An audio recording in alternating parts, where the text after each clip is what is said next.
going into the portal. Well, we are going into the portal soon. We'll just have to see, man. Will Aura be able to go for the reverse sweep with their aggressive composition, denying all the safety? Or will Bigetron be able to weather the storm and gain success? Let's see, we're gonna jump straight into the portal, ladies and gentlemen, for game 2. Into the land of Dawn we go. Max on the Paquito in the jungle, up against High on the Amon.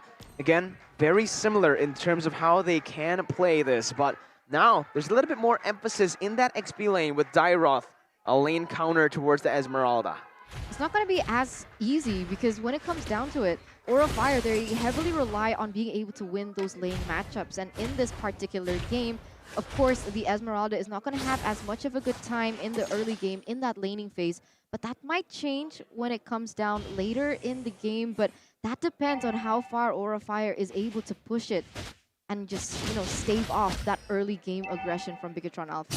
We talked about the utility of having a flex pick in your team, and the final pick, showing that there's a counter for Fluffy is very, very smart from Bigetron, but will it be enough? Right now, it seems like Bigetron, they do have the wave clear advantage. That Grok is very useful in that, in that aspect, but High is still being very aggressive. And we have a similar pattern here. Both analysts think that Aura Fire has it in the bag. Tower prediction by Axe. As you can see, yeah, mixed opinions here. Sorizo jumps in onto High. Again, though, analyst shards. And Sorizo this time, he respects it. He knows that that damage is pretty crazy. So he flickers out. That's a big resource spent already before the turtle spawns. And he won't have it for the turtle fight. He won't, and that's going to be huge. 19 seconds left on the clock here for that turret, but in the top side, Fluffy is receiving heaps of damage on top of already being bullied by the Dairoth. So not a winning lane for Fluffy at the moment, and honestly, I gotta say, really good setup for Bigetron Alpha to force that retreat coming. I mean, it's a lot of damage coming in because the combo of a Dairoth, again, with the burst of a Paquito, that is something you do not want to deal with. Aura will be the first to actually, quote-unquote, start the turtle, but Bigetron, they are ready to respawn already in the wings. Will they go for a fast clear and risk getting jumped on by Bigetron? He jumps in with Wild Charge. That's going to be the Retribution battle again. Max wins it. Numenon Blast popped in by Moreno, actually. Stolen away from Godiva. Fluffy jumps in with the Falling Star Moon, able to get 3 members immobilized. High picks up first blood. Moreno trying to look for compensation. A trade here coming in. He will be able to find it as he goes on to Godiva, looking for a double kill, 1 HP. But Godiva denies it away from BTR. 2 for 2 because BTR were able to take the turtle. 2 for 2. I'm not sure if that's worth it, though. We do see that in the bottom side, though. The side lanes, right? We keep talking about Aura Fire and the strong side lanes, and now they're having a tough time in both those side lanes. And so Bigetron, they might be on to something right here. Max is on the killing spree, so he can be a lot more aggressive. And High, trying to get that early power spike, goes for the mystery shop as usual.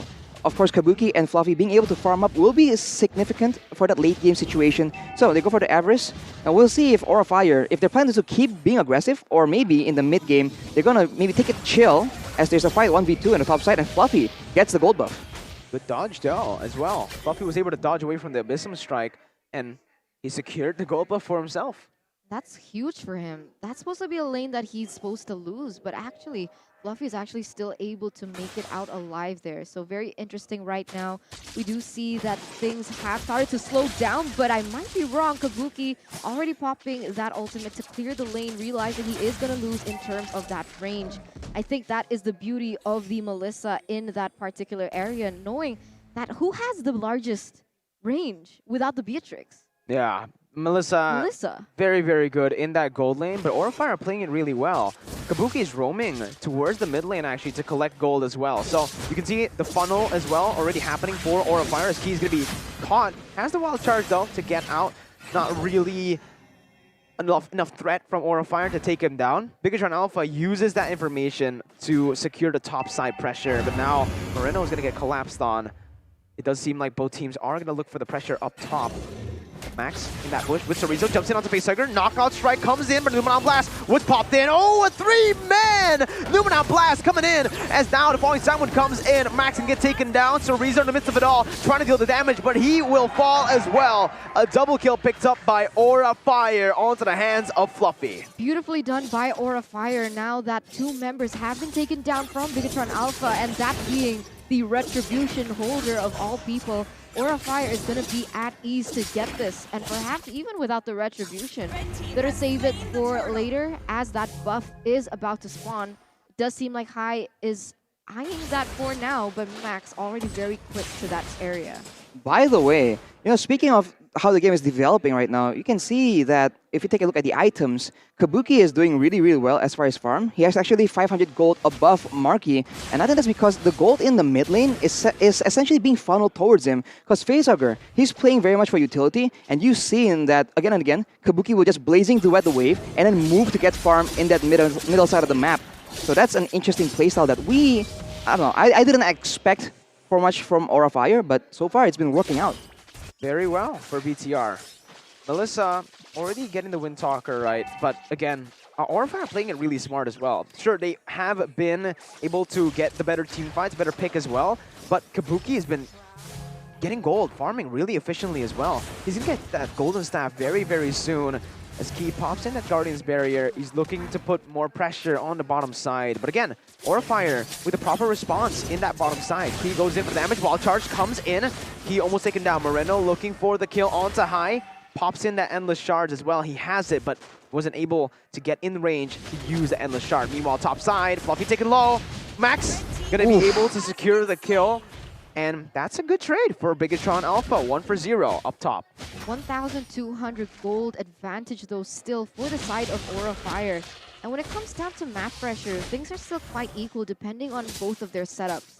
Aura Fire, they do still have to be careful of the playmaking potential that he can have with the Wild Charge. As you can see that they are going to start grouping up soon around this next turtle that is going to spawn. I wonder if Bigetron Alpha going to try and shut down Fluffy, right? They seem to be spending a lot of time making sure that Fluffy has no room to maneuver. And maybe their plan is to use Sorizo as one of the big pressure tools in the later stages of the game. But with the Cult Altar in place, I would think that Bigetron would rather shut down Kabuki instead, because they can survive long enough with the help of that altar. But the damage will actually be something that Bigetron needs to deal with later on. Right now, the turtle is the next objective, and Aura, they are trying to make a play here, but Bigetron force them away. Godiva is caught, Wild Charge popped in. Godiva still able to survive with the Cult Altar, silenced in. Another Cult Altar popped in from the side of Moreno, surviving Hai, jumping in again, dealing the damage with the Blazing Duet coming for the Black Lions, but Marky with the go away is able to sustain. Max picks up a double kill.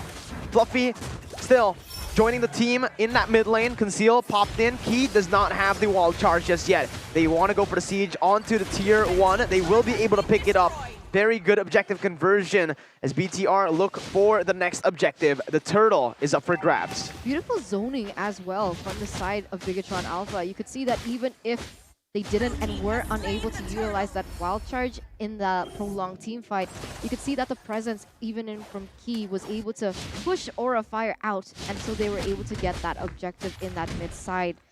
It's insane because Kabuki didn't deal too much of damage with his Blazing Duet. It's still very early on in the game. Look at the damage dealt by Axe for Kabuki. It's all the way down there, but so is Max, because he has not been participating in the bulk of the big skirmishes, right? I think the key here for Bigetron is the target selection. Early on, we saw that they committed everything to try and take out Facehugger, but he's a utility player at this point. So if he doesn't get taken out, he pops the altar. That's just a bad situation where Aura can re-engage. But when they jump onto Godiva, the one that usually counter-engages, I was gonna say, yeah, there's more chance, but Max, talking about not doing as much damage there, he just deletes Fluffy. He is not having a good time at all. Speaking of damage, right, we were surprised with Hai's damage in the first game, but here, how he was able to deal that much damage is explainable this time, right? Because right, yes. It's the Dairoth using the second ability, shredding the armor, so that Max can deal that much damage with the penetration that he already has. Now, Godiva with a Lunar Blast, able to get no one. Key with the Power of Nature as well. Moreno pops in the Cult Altar, looking for the dive onto Facehugger. Moreno losing out on his life. Gonna be brought back in. Wild Charge comes in and the collapse as well. Falling Simon in the back lines, but the goal away from Marky is there. Now Kabuki though, he jumps in with the Blazing Duet, wiping them out in the back line with the help of Facehugger. Max still alive. Godiva goes in for the stun. Gonna be taken down though. He's unstoppable. Max coming in again. Oh my God! Max comes in, turning the fight around again. It's Max. Oh my God! That was insane! Aura Fire initially with the upper hand, but Max says no to that. I thought that would have been a great play from Godiva. He tried to stun Bigetron Alpha there, but that instant turnaround with the knockout strike, the damage that ensued from it, and now additionally with the BOD.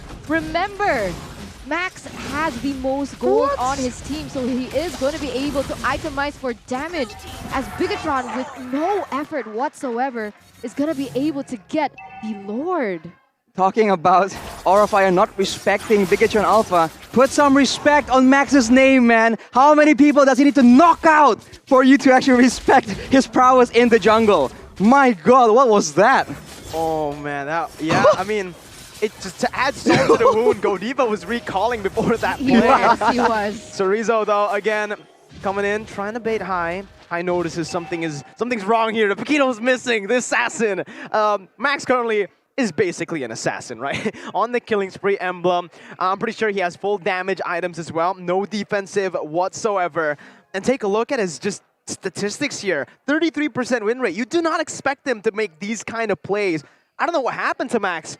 In just a week, Arashi, he's improved so much. He's had a training arc and he's now a completely different player. He's just doing so well.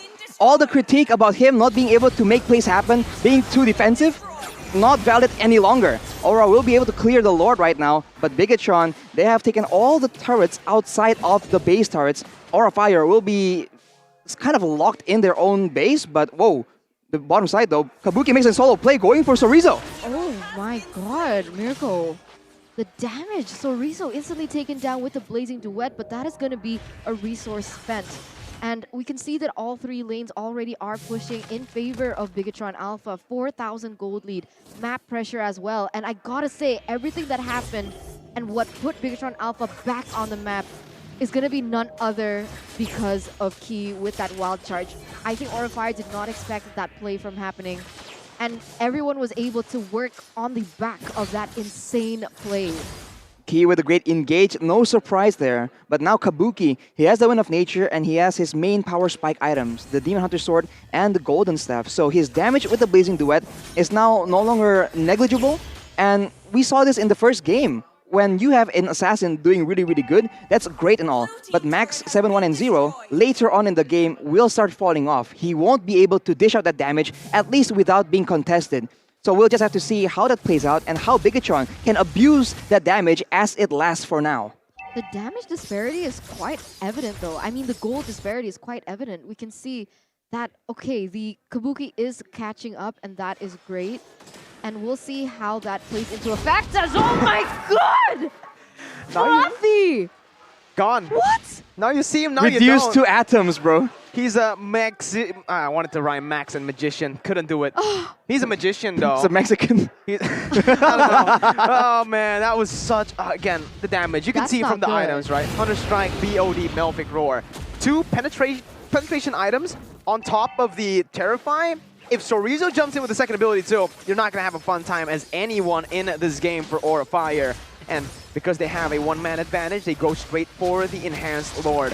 Aura Fire can still turn this game around. Key taken low. Godiva going to be chunked as well. Chorizo jumps in onto high, putting the damage onto him, as that's a free Lord. Uncontested by Aura. Good barrier, locking Godiva in place there. But just an emote from Key. That was Rat's emote. a scary situation here for Godiva, just caught out there. And with that advantage, though, they are able to get the free Lord from the side of Bigetron Alpha. And as we mentioned, if they can maintain this kind of control and not let Aura Fire get a moment to come back, right? They need to watch out right now for Kabuki. He is one of the main tools that Aura Fire can use to decimate that back line. And of course, the longer the game goes, the more the gold laners are gonna be the main damage dealers. Right now, Max can still compensate and deal enough damage for his whole team combined. Later on, that will no longer be the case. Concealed popped in, Enhanced Lord already able to dish out a lot of damage there. Oh, Buffy again disappeared. And Lashard coming in Key with a wild charge and the collapse. Max comes in, picking up a legendary. Kabuki in the back lines with a Blazing Duet. He's gonna have his Cold Ulcer pop. Max trying to deal the damage once again. Kabuki with nature still surviving, but Max picks up another victim. He goes for a triple. He's looking for a maniac, but they will just end the game again on top of Max's play. BTR clean sweeps Aura Fire. The unthinkable